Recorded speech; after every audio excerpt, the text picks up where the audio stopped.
Welcome to the Best 5-Minute Wine Podcast with Forrest Kelly. Lindsay Gabbard, co-founder and sommelier of Rimessa Riscioli in Rome, Italy, continues as our guest. In our last episode, we kind of closed out with, you were talking about QR codes on your wine bottles. Tell me more about that. The Best 5-Minute Wine Podcast.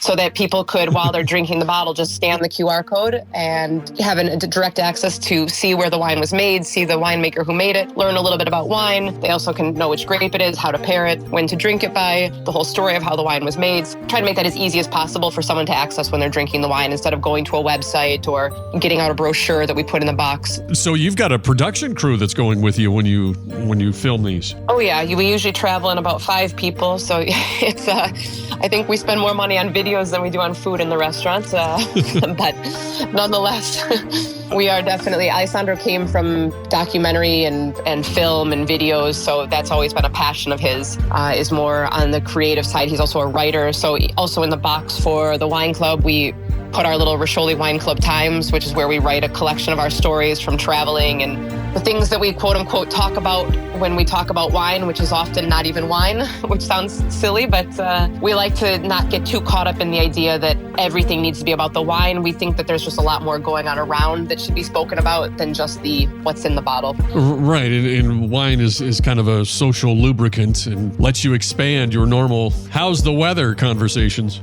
Exactly. Okay, whet my appetite. Tell me what, like a typical night or a typical day, what are we looking at on the menu?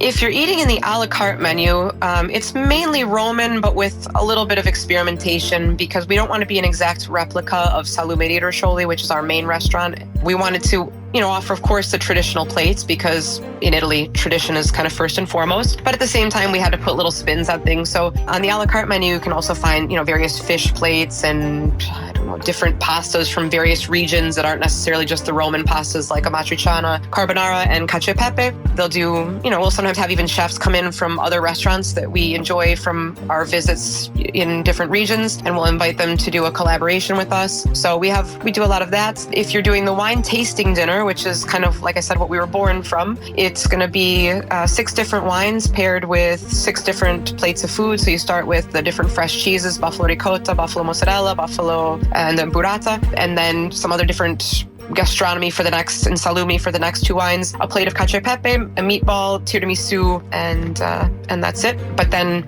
like I said, we also do a variety of different tastings for the Italians, which will also be having different chefs come in from other places as well. But we do a lot of different things. We'll have a lot of times a winemaker who just walks from table to table and brings his wines or her wines, and will just speak very generally about them and pour them as people are dining. We keep busy. Is there a dress code? No, not at all. We are super casual. We want people to relax. Wine for us is like water on a table, so it's not anything that people need to think about in a fancy level. We're very casual and social and convivial. We have all mainly social tables in the a la carte part of the restaurant as well, so it's meant to be relaxed.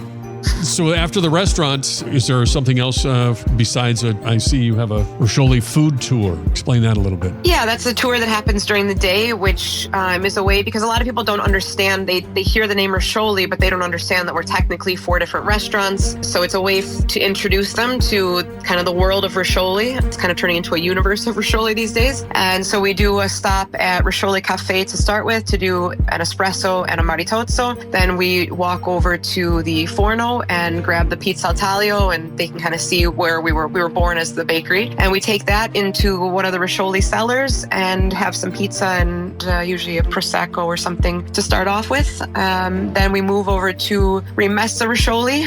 We'll do a kind of like a cooking demonstration on the different various pastas like the amatriciana, cacio e pepe, and carbonara, and they'll eat those with us for lunch as well. Have a full wine tasting paired alongside that, and finish with some tiramisu. But yeah, then they get a nice introduction to the 4 different spaces that we have, and we're also opening up a 5th one just behind Rimessa Riscioli, probably around September, which is where mainly the experiences that we offer, like the wine tasting dinner, cooking class, and olive oil tastings will happen. And then downstairs, shortly after that, we'll be opening up, I can't really call it a jazz club because it won't be licensed, I don't think, as a full jazz club, but at the same time we'll have a lot of performances and music and different kind of happenings that happen down there.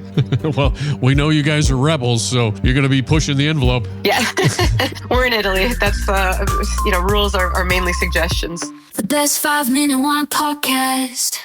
Don't forget my favorite part. Please like and follow. Oh.